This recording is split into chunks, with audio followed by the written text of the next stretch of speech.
오늘 말씀은 본문도 좀 바꿨고요. 제목도 하나님 인정 연습이라는 제목으로 좀 바꿨습니다. 원래는 이 말씀을 제가 간단하게 나누고 뒤에 있는 내용으로 가려고 했는데 하다 보니까 간단하게 안 되고 이게 안에 중요한 이야기들이 있어서 그걸 오늘 좀 나누려고 합니다. 그래서 오늘 말씀이 이전부터 우리가 들어왔던 그 말씀이 계속 이어지는 겁니다. 베드로 사도가 이방인 고넬료에게 복음을 전했고 또 성령 강림이 그 집에 있었습니다. 그 사건에서 계속 연결되는 일이거든요. 그러니까 복음이 이제 사도행전에서 우리가 계속 보고 있는 게 뭐냐면 복음이 계속 이렇게 지역적으로 확장되는 게 보이는 겁니다. 예루살렘에 성령님이 강림하셨고 온 유대 땅에 사마리아에 그리고 지중해를 둘러싸고 있는 여러 지역에 복음이 전파되고 있는 모습이 사도행전에서 쭉 기록이 되고 있는 겁니다. 그런데 이제 복음이 지역적으로 넓어지고 있었지만 실제로 이 복음을 듣는 사람들은 대부분 어떤 사람이었냐면 유대인들이었어요. 그러니까 지중해 지역 인근으로 여러 이제 역사적인 그런 시대적인 배경 때문에 흩어져서 살고 있던 유대인들을 디아스포라 유대인이라고 한다고 말씀드렸잖아요. 이 디아스포라 유대인들에게 복음이 전해진 겁니다. 이 유대인들은 보통 그렇게 어느 지역에 가면 여러 사람이 있으면 모여가지고 회당을 만들고 그 회당에서 율법을 가르치고 그 안에서 서로 같이 그 신앙적인 정체성과 민족의 정체성을 유지하는 그런 특색을 가지고 있는 민족이거든요. 그렇게 흩어져 있는 그들 각 유대인 회당들에 있던 그들에게 복음이 그들 중심으로 복음이 전해진 겁니다. 그런데 이 흩어져 있는 회당 중심으로 신앙생활하는 공동체 생활하는 이 흩어져 있는 유대인들에게는 소원이 하나 있어요. 소망이 있어요. 그게 뭐냐면 이 사람들이 메시아를 기다리고 있었다는 거예요. 메시아 그리스도가 오면 우리의 이 모든 것들이 다 끝나고 우리가 온전한 나라를 이루게 될 수 있을 것이다 라는 기대를 가지고 있었던 겁니다. 어제 우리 제암리교회 우리 순장님들하고 좀 다녀왔는데 거기 보니까 그 3.1 운동하고 했던 그런 흔적들이 좀 있더라고요. 저 되게 좀 가슴이 뭉클했는데 3.1 운동이 지식인들 몇 사람의 외침으로 끝나는 게 선포로 끝난 게 아니라 들불처럼 곳곳에 흩어져 갈 수 있었던 이유는 그 제암리 뭐 20여 가구밖에 안 되는 마을에도 복음 그 3.1 운동에 그 운동이 전파될 수 있었던 건 뭐냐면 모든 민족이 그 복음 자꾸 복음하고 3.1 운동 3.1 운동에 우리 독립에 대한 열망이 있었던 거잖아요. 그러니까 이게 듣불처럼 퍼질 수 있었죠. 김구 선생님이 백범일지에서 하나님이 만약에 나에게 소원을 물어보신다면 첫째도 독립이고 둘째도 독립이고 세 번째도 자주 독립이라고 말했던 것처럼 모두가 그런 소망을 가지고 있으니까 이게 들불처럼 퍼질 수 있었던 것 아니겠습니까? 그런 거하고 비슷하게 유대인들이라면 누구나 다 뭘 가지고 있었냐면 메시아가 좀 오면 좋겠다. 성경에 말했던 그분이 좀 오시면 좋겠다. 다 그걸 기다리는 마음이 있었던 겁니다. 그래서 그렇게 기다리고 있던 자들에게 나사렛 예수가 바로 메시아다. 나사렛 예수가 그리스도다라는 선포하니까 그들이 얼마나 기다렸던 소식입니까? 복음을 엄청 쉽게 잘 받아들였던 거죠. 그렇게 회당을 중심으로 복음이 전파됐는데 그런데 회당 중심으로 복음이 전파됐다는 것에는요 한 가지 문제가 있습니다. 그게 뭐냐면 이 회당에 있는 유대인들이 여전히 가지고 있었던 생각은 뭐냐면 우리만 선택받은 민족이야. 우리만 택함 받았고 아브라함의 자손이 우리만 구원받을 수 있는 그런 존재야 라는 생각이 그 밑에 깔려 있었다는 거예요.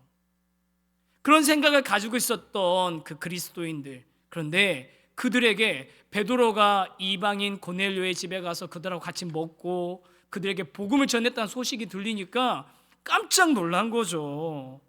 아니 흥분이 된 겁니다. 도대체 어떻게 이런 일이 있을 수 있냐 하고 흥분한 사람들이 있는데 그들이 누구냐면 오늘 성경에 할례주의자들이었습니다.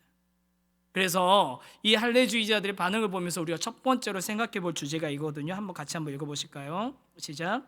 하나님의 역사 현장에도 발생하는 문제들. 하나님이 역사에 나가시는 일들을 지금 우리가 계속 보는 거 아니에요? 베드로, 고넬료 막 하나님 하시는 일이 있는데 그 현장에서도 문제, 갈등이 발생하더라는 거예요. 2절과 3절 한번 읽어보겠습니다. 읽습니다. 시작. 베드로가 예루살렘에 올라갔을 때에 할례자들이 비난하여 이르되 내가 무할례자의 집에 들어가 함께 먹었다 하니. 할례자들이 비난을 하는 겁니다. 베드로를. 할례주의자들이라는 건 뭐냐면 예수님을 믿더라도 율법을 지켜야 된다는 거예요. 예수 믿어도 유대인들 여태까지 해왔던 것처럼 할례 받아야 된다는 거예요. 아브라함의 후손이란 표시 받아야 된다는 거예요. 그러니까 이들이 생각할 때 예수 그리스도는 누구시냐면 자기들이 그동안 믿어왔던 유대 신앙의 완성자인 거예요. 이해되시죠? 자기가 그동안 믿었던 유대 신앙, 유대 그 사상의 완성자가 예수 그리스도라고 생각하니까 니들 율법도 지켜야 되고 니네 할례도 받아야 돼, 예수 믿으려면. 이런 생각을 가지고 있었던 겁니다. 아직 복음적인 세계관으로 변화가 되지 않는 거죠. 근데 여기서 우리가 꼭 짚으면서 꼭 생각하면서 넘어가야 될 게 있습니다. 그게 뭐냐면 우리 지난 시간에 걸쳐서 하나님께서 정말 놀랍게 주권적으로 주도적으로 일하시는 그런 현장이 이 베드로가 고넬료에 가서 복음을 전하는 현장이라고 말씀드렸잖아요. 그런 현장, 하나님의 주권적인 사역의 현장이라고 해서 인간의 갈등이나 고민이나 실수가 없지는 않다는 겁니다. 하나님이 일하신다고 해서 모든 사람이 한마음이 돼서 모두가 일사천리로 그 일들을 감당하며 아무런 갈등 없이 일이 깔끔하고 나이스하게 끝나는 그런 일들은 없다는 거예요. 당연히 갈등이 없으면 좋죠. 당연히 문제가 생기지 않고 분쟁이 생기지 않으면 좋죠. 하지만 여러분, 성경에서는 하나님께서 강력하게 역사하시고 주권적으로 일을 이루어 가시는 현장에서도 인간의 갈등과 분규, 혼돈이 있을 수 있다는 사실을 숨기지 않고 드러내고 있습니다. 성경이 그걸 숨기지 않아요. 저는 그래서 더 성경이 믿어지는 거예요. 그렇잖아요. 얼마든지 이거 나중에 쓰여졌는데 이거 빼버릴 수 있잖아요. 안 좋은 얘기 아니에요. 교회 안에서 갈등이 있었던 거, 거기다가 최고 지도자한테 비난하고 대들었던, 갈등이 생겼던 그 현장 삭제해버릴 수 있잖아요. 얼마든지. 그런데 그걸 있는 그대로 인정하면서 내놓는 겁니다. 감추지 않는 거예요. 그럼 어떤 갈등이 있었나 조금 더 구체적으로 들어가 보면 이 할례주의자들이 서슴지 않고 베드로를 비난하거든요. 여기서 비난했다는 단어를 원어적으로 좀 찾아보니까 의심했다, 비판했다, 그리고 판결을 내렸다, 그런 뜻을 가진 단어입니다. 그러니까 평생 할례받은 유대인들, 아브라함의 자손들만 선택받은 줄 알고 살아왔던 이 할례주의자들이 베드로가 이방인들과 먹고 함께 지내고 거기서 복음까지 전한 것을 용납하기 어려워했고, 그들은 이 일은 잘못된 거라고 이미 속에서 판단을 내린 상태였다는 거예요. 판단을 내렸다는 겁니다. 여러분, 공동체 안에서 문제를 제기하는 것 자체가 잘못된 겁니까? 아니에요.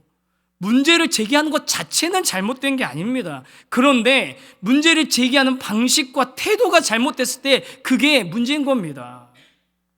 이들은 이미 베드로의 행동은 잘못된 것이라고, 이것은 옳지 않다라고 스스로 판단을 내려버린 상태로 비난을 했다는 거예요. 여러분, 이게 교회가 하나님의 일들을 감당하면서 그 안에서 갈등이 생겼을 때 우리가 주의해야 되는 모습인 겁니다. 우리는 미리 판단을 내리는 그런 습성이 있습니다. 뭐 하나만 듣고 어떤 한 모습만 보고 이미 우리 안에는 답이 나와 있는 거예요. 이건 이랬겠지, 저랬겠지, 판단이 서는 거죠. 여러분, 우리 판단 내리지 맙시다. 목사도 성도도 똑같습니다.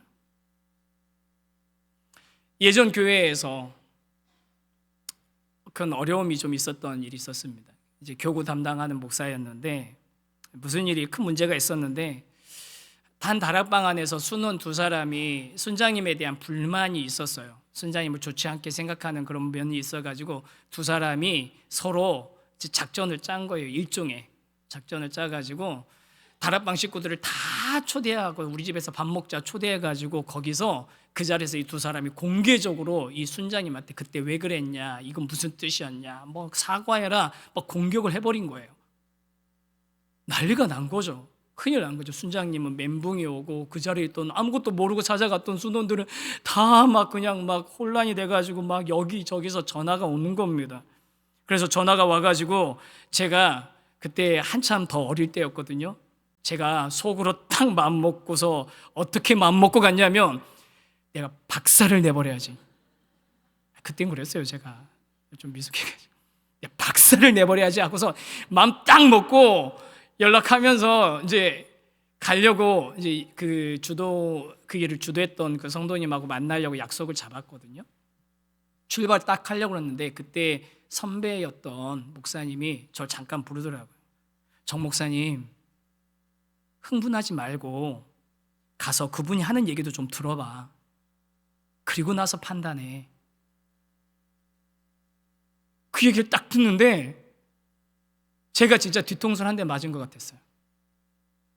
막 제 안에 이제 막 폭주할 준비가 돼 있었던 거거든요. 시동 걸고 폭주를 해가지고서 내가 진짜 완전히 KO를 시켜버려야지. 어떻게 감히 이럴 수 있어? 왜냐하면 막 여기저기 다 들어본 결과를 분명히 이분들이 잘못했고 잘못 행동했고 말도 막 하면 안 되는 말들을 하셨단 말이에요. 의도도 나쁘고.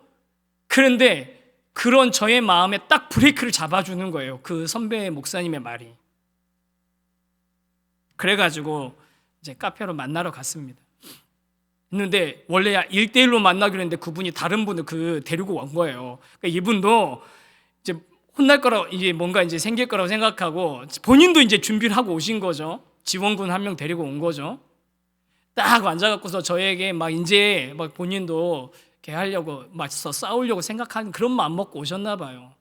왜냐하면 그분 생각에는 목사님이 와가지고 또 순장 편들겠지, 자기들 책망하겠지 이런 생각을 갖고 오셨던 것 같아요. 그래서 제가 딱 그분 앉자마자 뭐라고 하냐면 성도님 지금 하고 싶으신 말 많으실 거라고 제가 중간에 끊지 않을 테니까 하고 싶은 얘기 처음부터 끝까지 다 하시라고. 제가 끊지 않을 테니까 하고 싶은 얘기 처음부터 끝까지 다 하시라고. 이분이 놀라신 거예요. 본인 생각한 거하고 좀 다르게 나오니까. 그러면서 한 2시간, 3시간 막 본인 편에서의 이야기를 다 하셨던 것 같아요. 정말 진짜 끊지 않고 다 적으면서 얘기 다 들어드렸어요. 그러고 나서 제가 마지막에 뭐라고 하냐면 오늘은 제가 다른 이야기 하지 않고 가려고 합니다. 대신 본인이 하신 말과 행동이 그리스도인으로서 적절했는지에 대해서 생각해 보시기 바랍니다. 그리고 이 일을 어떻게 처리할지에 대해서는 다음번에 만나서 제가 말씀드리겠습니다. 그러고서 헤어졌거든요. 여름 방학 내내 그 다락방 식구들 다 만나고 하고 하면서 한 달 내내 그 일을 했었던 것 같아요. 그리고 나서 그 성도님에게 이제 지도를 했는데 안타깝게도 그 성도님이 제 지도를 받아들이진 않았어요. 안타깝게도. 제가 지도할 때는 너무 단호하게 또 그 한 면도 있었기 때문에 받아들이진 않으셨는데 근데 여러분 한번 생각해 보세요. 교회만큼 말과 말이 신념과 신념이 부딪히는 데가 또 어디 있겠습니까? 그렇잖아요. 늘 말과 말, 신념과 신념, 어떨 때는 말씀과 말씀이 부딪히고 있는 거예요. 한 성경 말씀인데 거기가 교회지 않습니까? 그런데 여러분 이렇게 부딪히는 것 자체가 문제가 아니라 건강한 교회가 된다는 건 뭐냐면 이런 분쟁 자체를 없애고 아예 원천 차단하는 게 그게 건강한 교회가 아니라 그런 문제가 생긴다면 물론 생기기 전에 성숙하게 말과 행동에 성숙하게 하는 게 훨씬 더 중요한 거죠. 하지만 그건 노력 못지않게 중요한 건 뭐냐면 문제가 생겼을 때 어떻게 이 문제를 풀어나갈지가 중요한 겁니다. 여러분 꼭 기억하셔야 됩니다. 우리는 다 연약한 존재이기 때문에 문제가 없는 공동체는 없어요. 이 놀라운 초대교회 예루살렘 교회도 이런 문제가 생겼잖아요. 그러니까 문제가 안 생기면 좋지만 문제가 생겼을 때 어떻게 풀어나갈지가 중요하다는 거예요.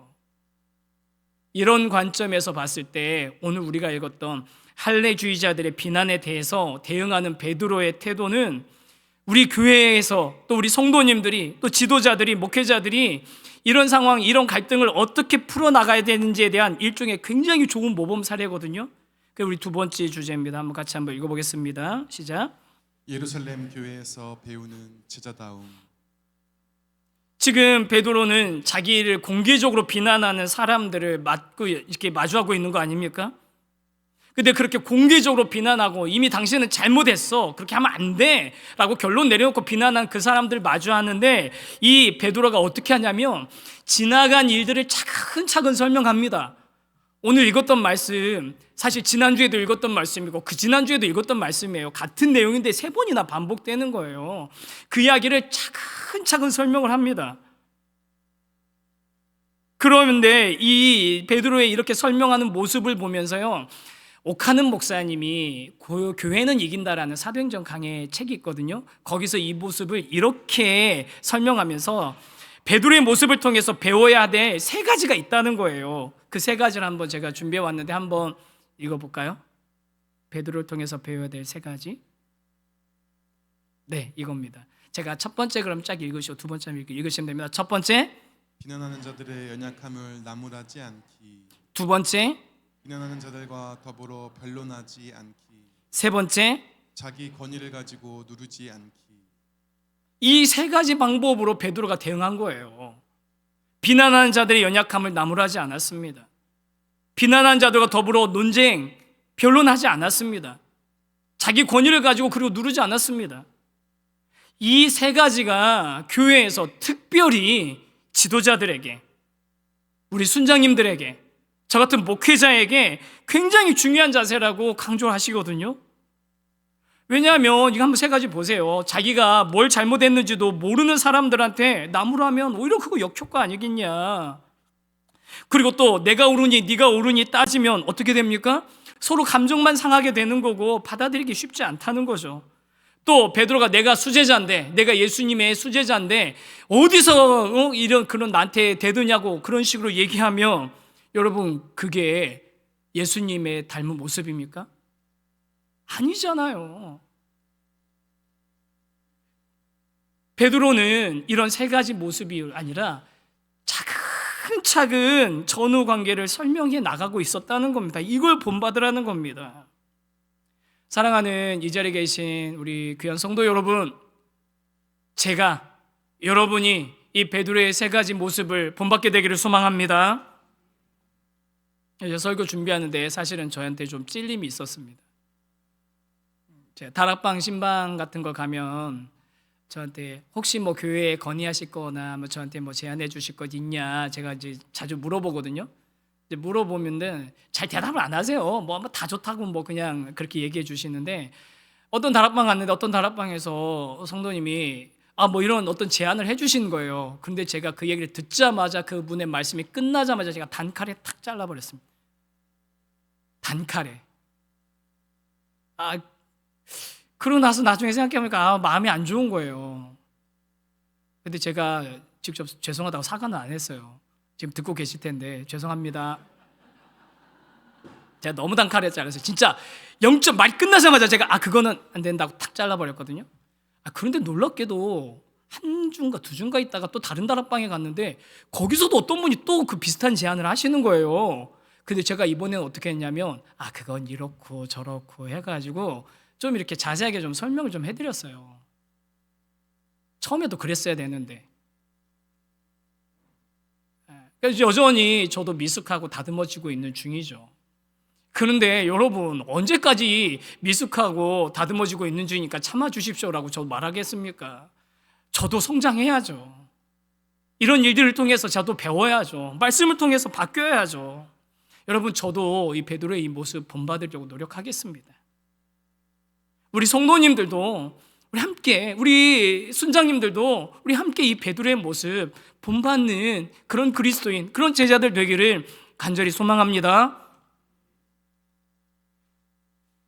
그런데 문제는 뭐냐? 그럼 어떻게 본받을 거냐? 어떻게 우리가 성장할 거냐? 그게 실제적인 문제잖아요. 항상 어떻게 우리가 본받을 수 있습니까?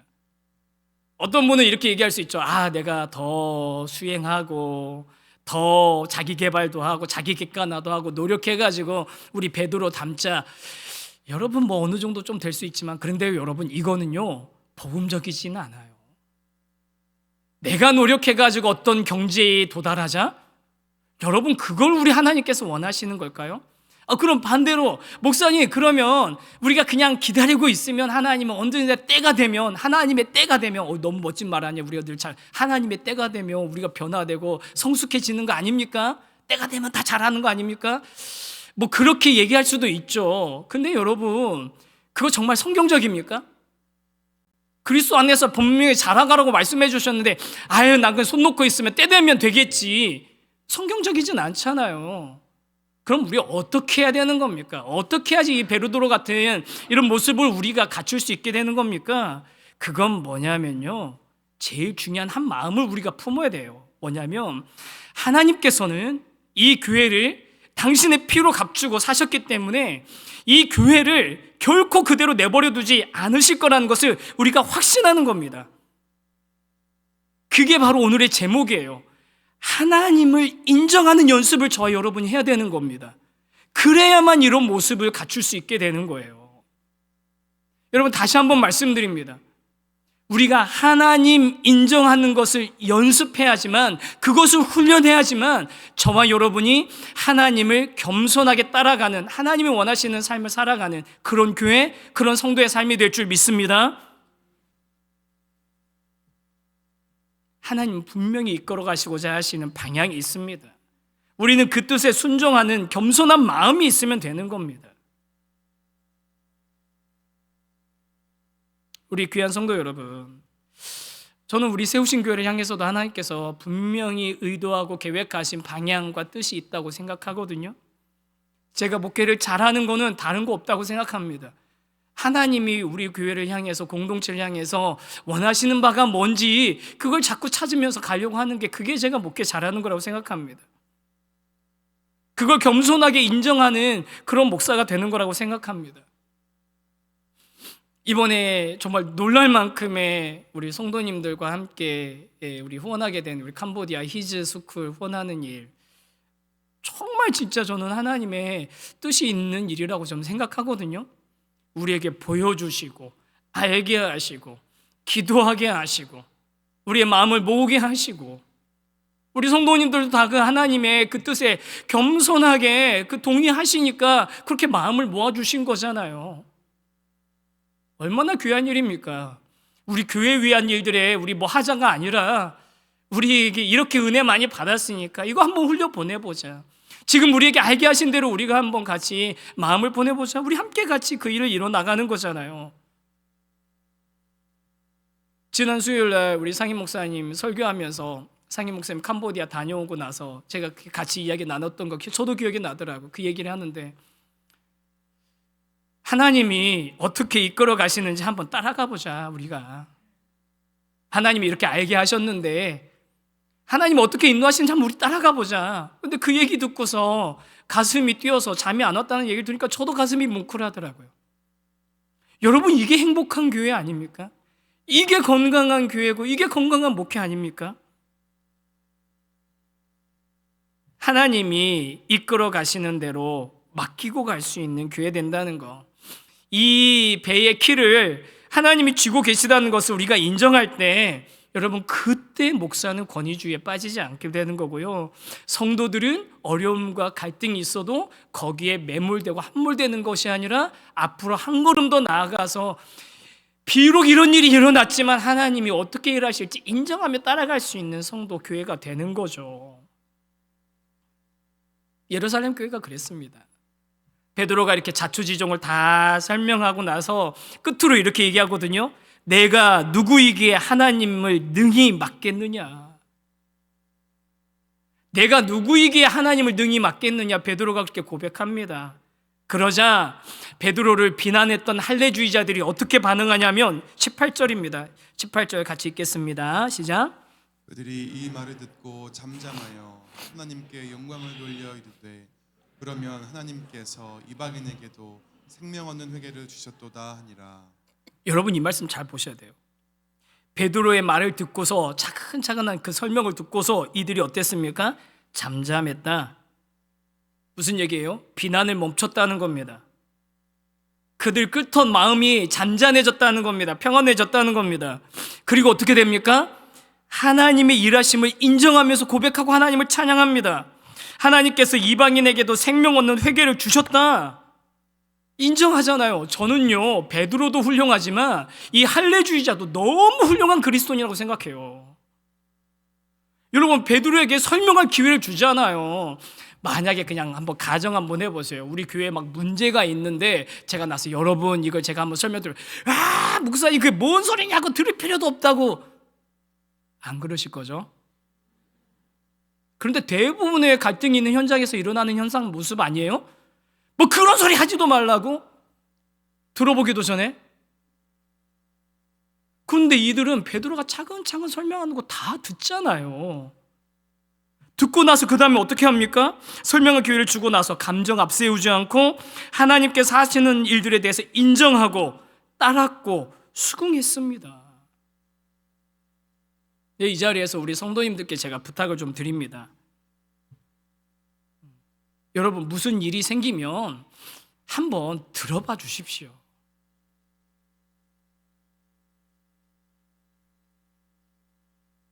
내 감정, 내 생각 잠깐 유보하고 자초지종을 설명하면 들어주시면 좋겠습니다. 납득이 되지 않는 부분은 또 질문하시면 되는 거예요.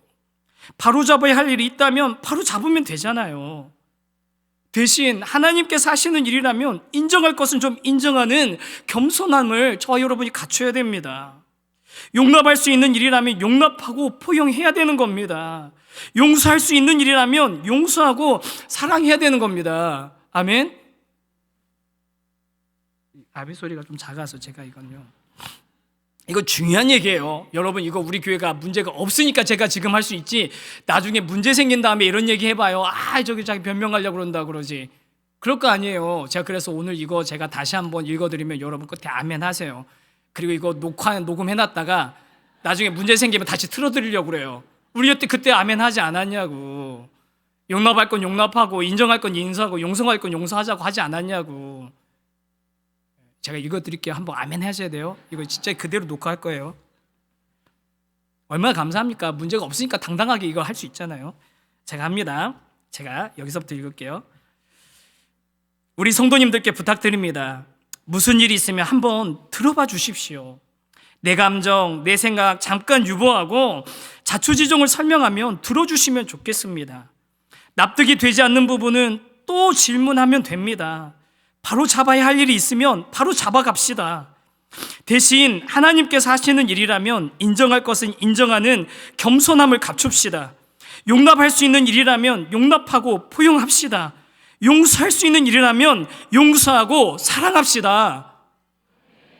아멘. 우리 그런 교회 되면 좋겠습니다. 그게 건강한 교회입니다. 그게 하나님을 인정하는 연습이 훈련이 된 교회입니다.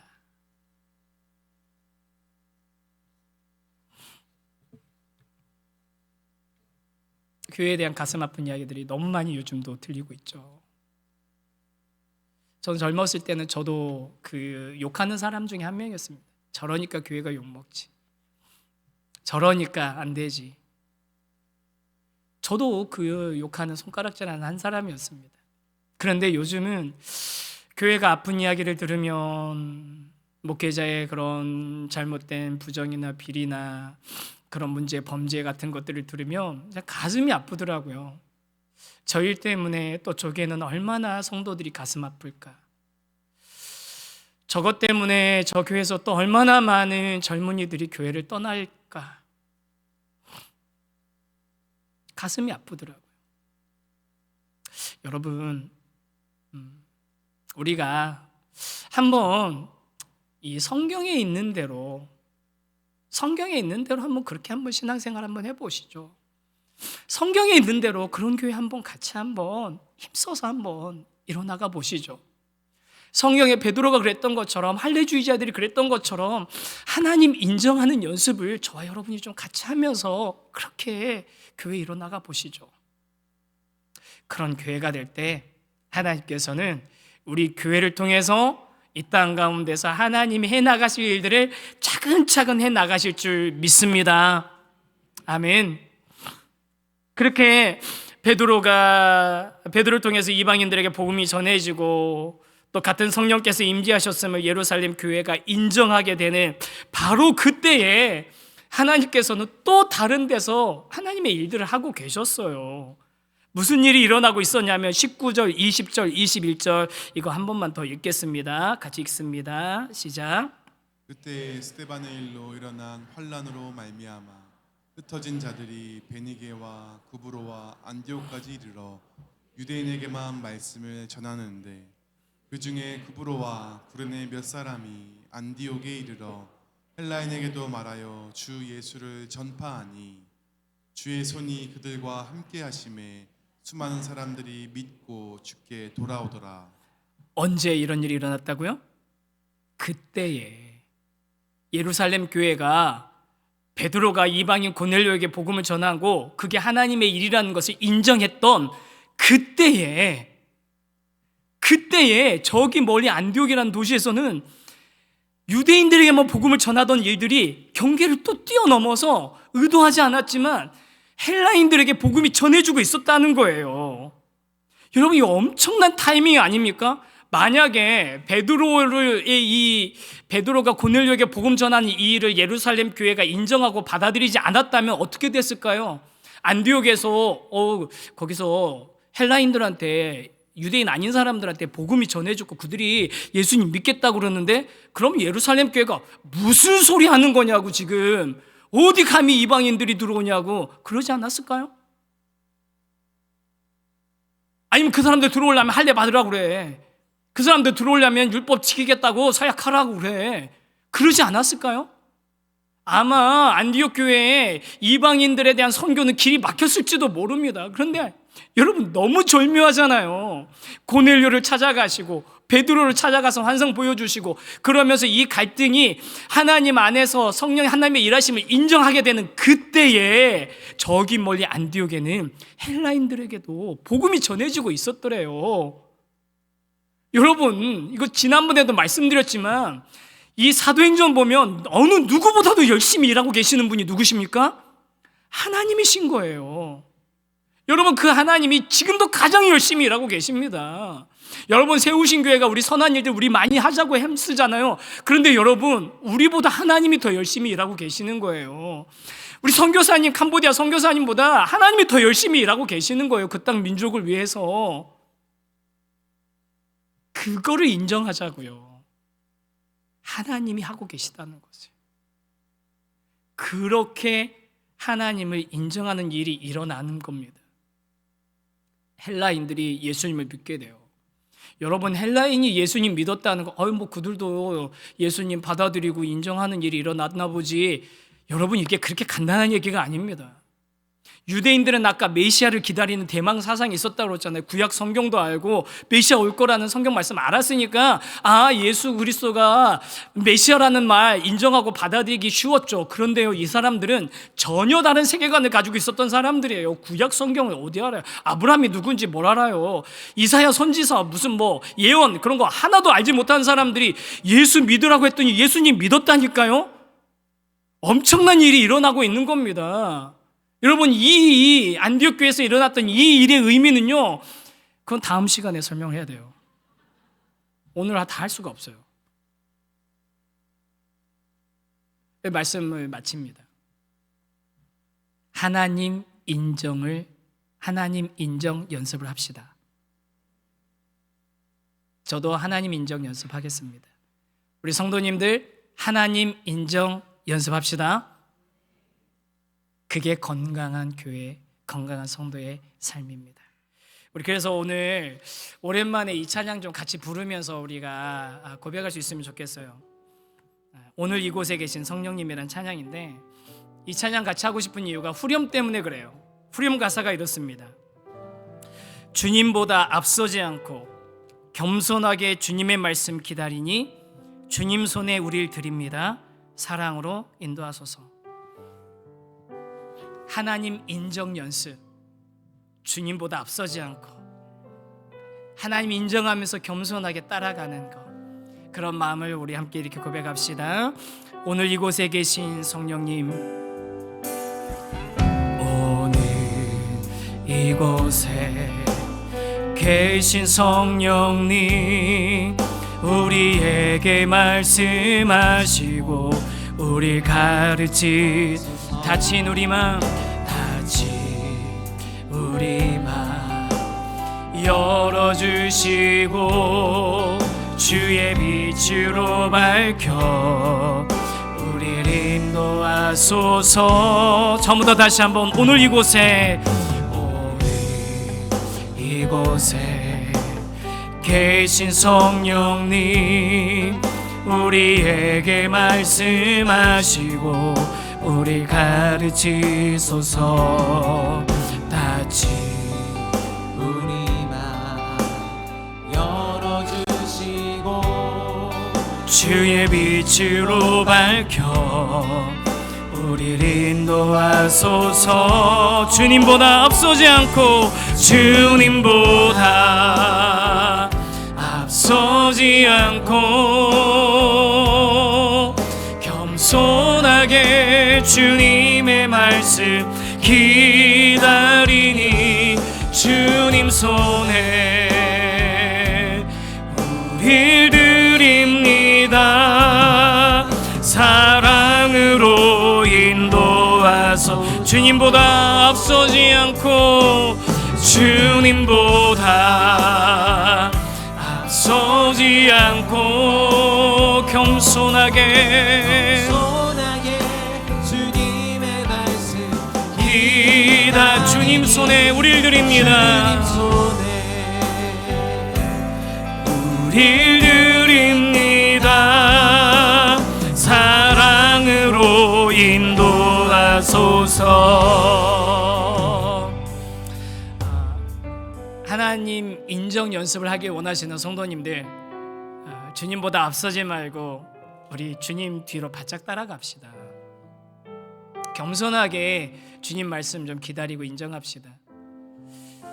우리 그런 마음을 가지고 우리 결단하시기 원하시는 성도님들, 자리에서 일어나서 우리 찬양 처음부터 다시 한번 같이 한번 찬양하면 좋겠습니다. 오늘 이곳에 계신 성령님, 우리에게 말씀하시고 우리를 가르치소서. 함께 고백합니다.